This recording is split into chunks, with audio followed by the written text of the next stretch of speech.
สวัสดีครับมื้อนี้หมอรวยภาพติดตามในทางพอต้อยผู้ป่วยติดเตียงเด้อนะครับในงวดก่อนเพิ่นให้82ออก92นะครับตามต้องวันนี้เพิ่นว่าเพิ่นฝันดีตั้งแต่ต้องงวดพี่น้องหมอรวยบ่ค่อยมีเวลาได้รับสายนะครับเพิ่งจะรับแล้วก็ลงให้เลยนะครับสำหรับในทางพอต้อยเพิ่นว่าฝันดีคักมื้อนี้เอาไปติดตามกันเลยครับ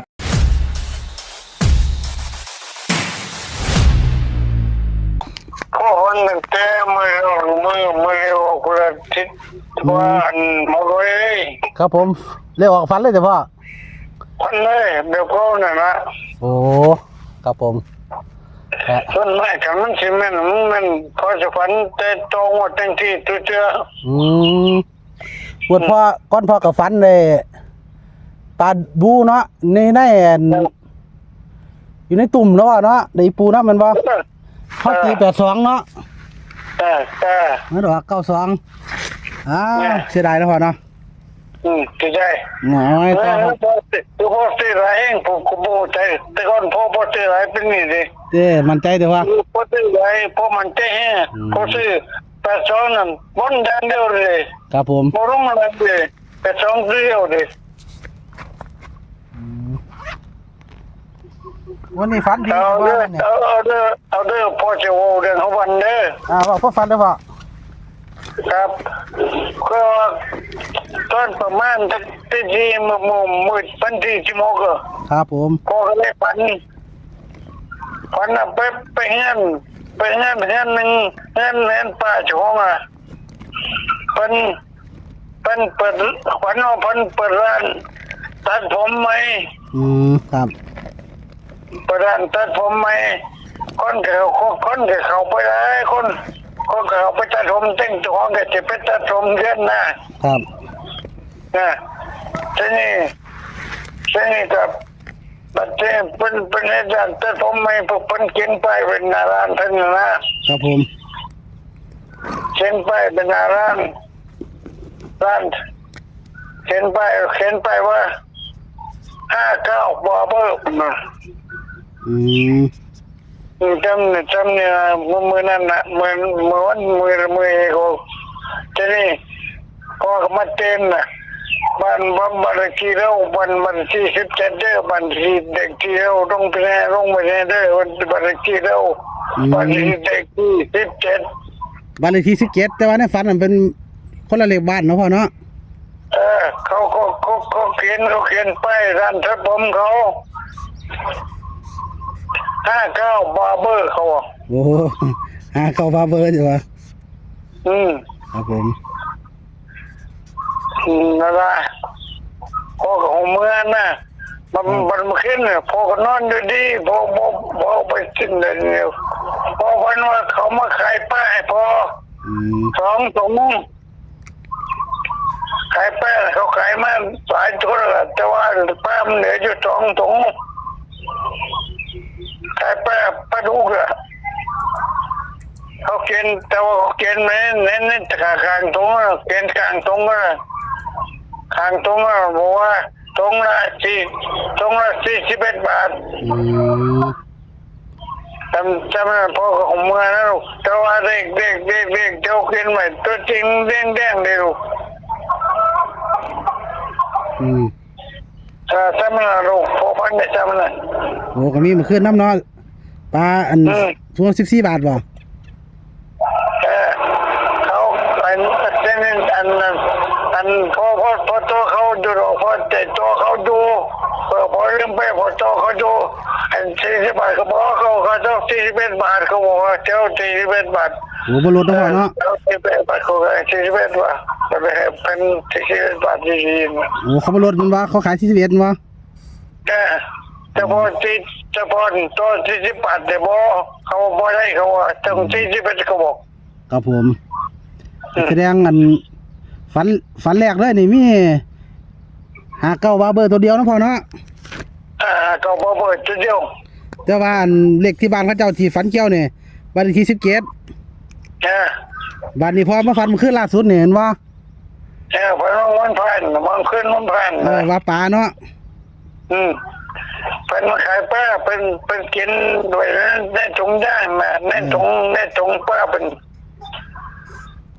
เพราะว่า47 บาทไปว่าเขียนไม่ตัวจริงแต่ว่าต้องเขียนมันเขียนสีแดงๆเลยลูก โอ้เขียนตัวแดงแล้วเดี๋ยวพ่อ บ่เพิ่นเขียน47 บาทแต่ต้นสีแดงเลยลูก อืม ต้นสีมันสีแดงเลย ครับผมโอ้ราคาปลา41 บาทตัวแดงเนาะ ครับผมส่วนอันลาดตะพลนี่59 บาร์เบอร์ แต่ว่าตัวกันนะเด้อสิกันนะเด้อรวย กันยังเหรอพ่อ กันหาหก โอ้ลืมตัวเนี่ยว้ายเก็บตัวนี้เนาะเลขตัวเดียวกันดีด้วยเนาะแวน โอ้ ได้ ย พ่อ ลงไปเจอหกกันเด้อตัวโอ้ยเป็นเพลงแต่ว่ากันพอคนได้ที่เก่ามันก็เป็นหกเลย จะเข้าเจ้ บ่รวย ครับผมครับมันเป็นเก่ามันจะเป็นหกอะไรหกมันจะเป็นเก่า เอาเขาเป็นพ่อกันไว้ก็ธรรมดาล่ะว่าไงมีแค่2 ฝันเนาะมึงวันนี้เนาะ ทำนะ ฝันแรกๆพอโทรหาผมบ่ว่างเนาะพ่อโทรตอนมื้อแรกก็เลยออกพุ่นเด้ พอว่าพ่ออันโทรมาหมอเลยค่ายยากอยู่ก็เลยจะได้รับวันนี้ก็มาปั่นคุชนาอะไรคู่ขาดก็เลยได้จังหวะพอดีไทยเลย ครับผมก็ฝันคุณพ่อเนาะ คือไอ้ที่ของหมอรวยกับของแม่ตุ้ย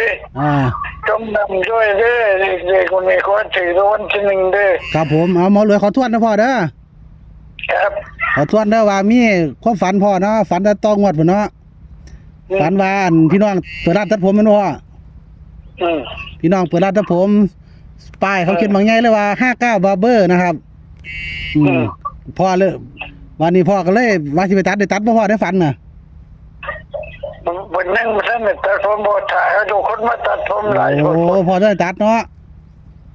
พ่ออายุเท่าไรเดือนเนี่ย ก็อยู่56 ปี 56 ปีนะครับเกิดพศได้พ่อ56เนี่ย พศ2511 โอ้2511เนาะ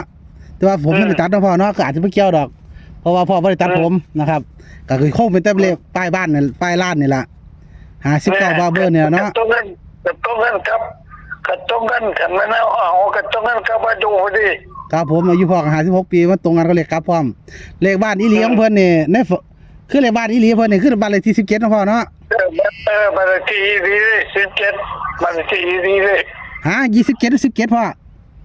17อ๋อ17เนาะแล้วมีมันขึ้นล่าสุดฝันนะพ่อเนาะฝันว่าเขามาขายปลาให้เป็นปลาหยังเหรอพ่อในฝันปลาดุกเนาะปลาดุกไงปลาดุกเขาไปสู่ป้ามากเขาขายมากก็เลยจะตรงนู้นเอาบอกเขาแต่ถามเขาเอาไปตรงจักบาทเขาบอกว่าตรง41 บาทเขาบอกโอ้ทรง41ตัวแดงเนาะครับผมก็ตามนี้ล่ะความฝันคุณพ่อนะครับก็สิเป็นเลขบ้าน17ซื้อร้านเพิ่น59 บาร์เบอร์นะครับกับน้ำแนวเป็น56ส่วนฝันล่าสุดฝันเขาขายปลาดุกให้ส่งราคา41 บาทต่อลงก็บ่ให้ลงนะครับเนาะก็ชู FC โชว์มันนะความฝันของคุณพ่อต้อยเนาะพ่อต้อยสุรินทร์มาพ่อครับคุณพ่อต้อยแต่เรื่องของวันนี้ขอตีหลายเด้อขอ